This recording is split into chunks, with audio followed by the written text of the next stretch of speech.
Olá, eu sou o pastor João Herculano e você está no canal Luz para as Nações, onde temos um encontro semanal para juntos estudarmos a vera e infalível Palavra de Deus. Hoje, especialmente, nós estaremos versando sobre o arrebatamento da igreja. Lembrando que esta palavra arrebatamento é uma palavra de origem grega. No grego, a expressão é harpazo, que significa tirar, arrebatar, arrancar. É uma palavra certamente muito forte que sugere para nós a ideia de que a igreja do Senhor Jesus, ela será retirada deste mundo, retirada do planeta Terra com força pelo Espírito Santo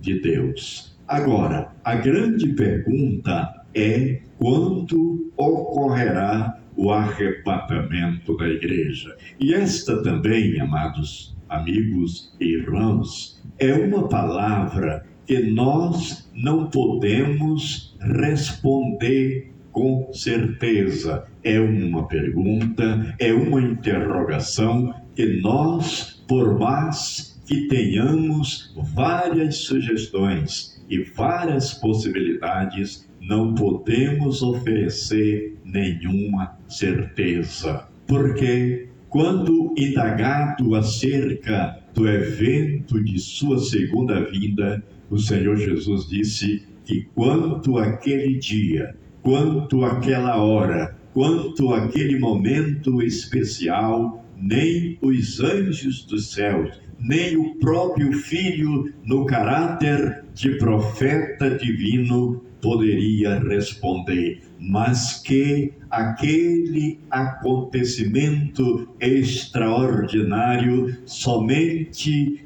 era do conhecimento do Pai, porque Deus, o Pai, havia reservado para a sua exclusiva autoridade, para a sua exclusiva vontade, para a sua exclusiva soberania. Todavia, no contexto escriturístico, nós temos algumas sugestões, algumas ideias, alguns acontecimentos que precederão este fabuloso evento. Por exemplo, no Evangelho segundo Mateus, Jesus fala que antecederiam a sua vinda acontecimentos tais como guerra, rumores de guerra, fome, peste, terremoto em vários lugares. Olhando por este ângulo, considerando por essa retina, a retina de Jesus, nós podemos então dizer que este acontecimento em especial, o rapto e não a segunda vinda, o arrebatamento e não o retorno do Senhor Jesus, ele pode acontecer a qualquer momento, ele pode acontecer a qualquer tempo, portanto, ele pode acontecer hoje à noite, ele pode acontecer na madrugada, a qualquer momento, portanto, o arrebatamento pode ocorrer, porque dentro do bojo das Escrituras Sagradas, o arrebatamento, ele aparece como sendo iminente. A Bíblia nos ensina que estarão dois no campo, que estarão dois no moinho, um será levado, o outro será deixado. Mas aí você poderia dizer, isso não se refere ao arrebatamento propriamente dito, mas ao evento tribulacional. E eu diria, sim, você está com a verdade. Todavia, com esses acontecimentos relacionados à vinda do Senhor Jesus, bem como a grande tribulação e os eventos que envolvem esse período tribulacional, fica aí sugestões claras de que o arrebatamento precede esses acontecimentos. E se esses acontecimentos, eles são também iminentes, imaginemos então como não será o rapto da igreja. Será aquele acontecimento em que a igreja do Senhor Jesus não estará esperando, porém estará pronta, estará preparada. Há também o equívoco da parte das pessoas quando elas se preparam para a vinda do Senhor, porque as pessoas pregam assim, os evangelistas pregam assim, os pastores anunciam que o homem deve se preparar para a vinda de Jesus. E eu entendo que devemos estar preparados primeiramente para o encontro com o Senhor Jesus, que se dará mediante o rapto da igreja. O apóstolo São Paulo, na sua primeira carta aos Tessalonicenses, no capítulo 4, nos versículos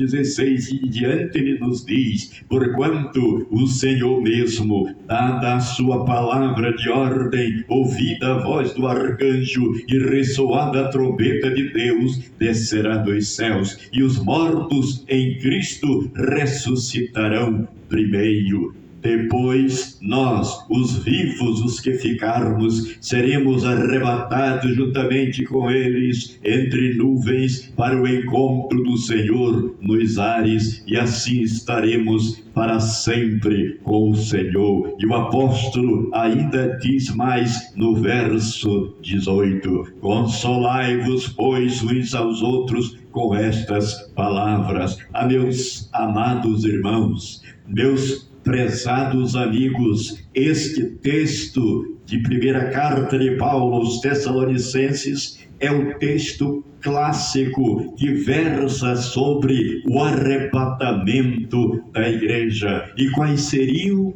os acontecimentos mais precisos que precederiam ao rapto da igreja do Senhor, essa retirada da igreja do Senhor, o momento em que o Espírito Santo de Deus arrancará a igreja do planeta Terra e a levará e a apresentará ao Senhor dos céus. Primeiro, diz o apóstolo Paulo que será ouvida a trombeta de Deus, a voz do arcanjo vai ressoar, e que o Senhor descerá dos céus, e então acontecerá a ressurreição dos mortos.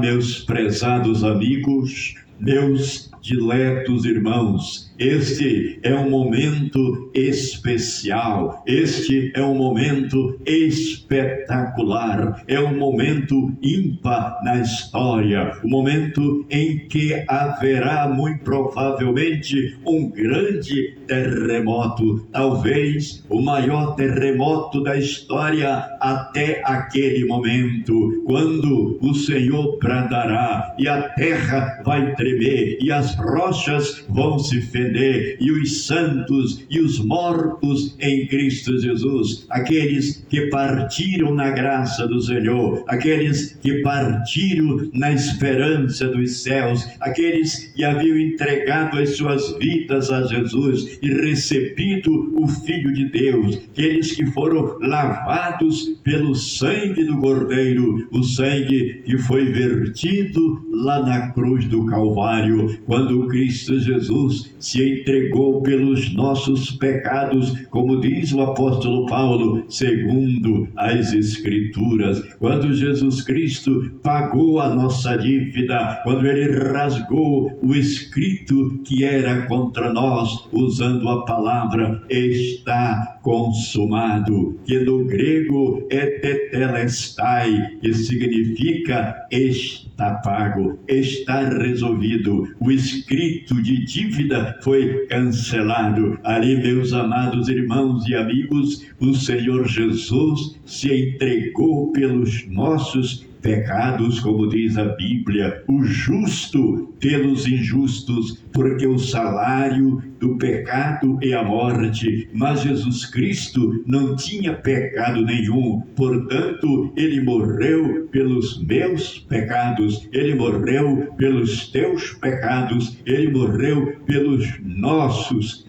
pecados, o justo pelos injustos, o Filho de Deus pelo Filho dos homens, o santo pelo pecador. E ali, amados, Cristo Jesus pagou pelos nossos pecados, pelas nossas transgressões. Por isso, hoje, nós podemos dizer que somos salvos em Jesus, porque Ele nos salvou pelo seu sangue derramado, porque Ele entregou a sua vida por nós, para que nós pudéssemos viver a sua vida. Portanto, assim Ele morre a nossa morte. Mas a Bíblia também diz que ao terceiro dia a terra se rasgou, a rocha se fendeu e o Filho de Deus ressuscitou. Ele ressuscitou como havia dito, e ele aparece às mulheres depois da sua ressurreição. Os anjos antecedem ao Senhor na presença das mulheres e diz: porque buscais entre os mortos aquele que vive, e apontando para o fundo do túmulo, ele diz: ele não está aqui, ele ressuscitou como havia falado, ele ressuscitou como havia dito.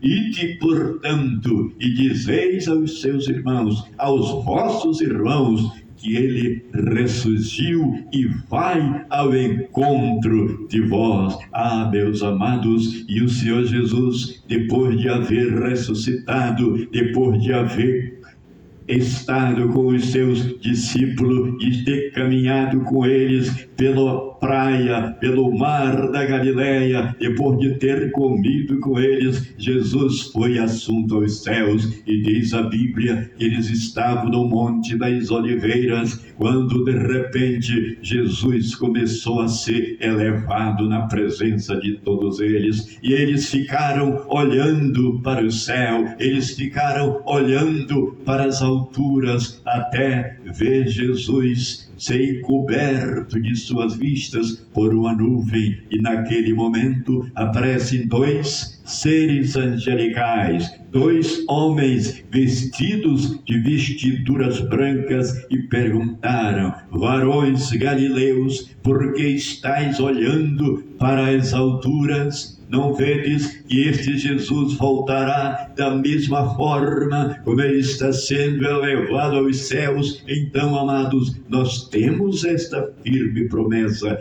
Jesus morreu, mas ressuscitou. Jesus foi assunto aos céus, mas ele voltará. E o dia do arrebatamento é relatado por Paulo, naquele dia em que a trombeta de Deus vai soar, quando a voz do arcanjo será ouvida e Jesus descer do céu dos céus para os segundos céus, onde ele vai receber a sua igreja. Naquele momento em que os corpos ressuscitarão e que os mortos serão ressuscitados, em que os vivos serão transformados, e então partiremos para o encontro do Senhor nos ares. Esse é o dia glorioso, é o dia do rapto, é o dia do arrebatamento, e desta forma, como está escrito, ocorrerá. E a nossa oração é que você esteja pronto, que você esteja preparado, e a preparação consiste em abrir o coração e pela fé receber o Filho de Deus, pois a Bíblia nos diz assim: não é pelos nossos méritos, não é pela nossa força, não é pelas nossas qualidades, mas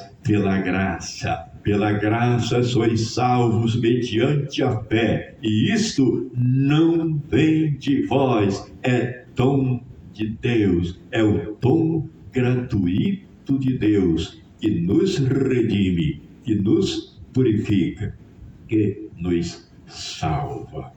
E Deus te abençoe.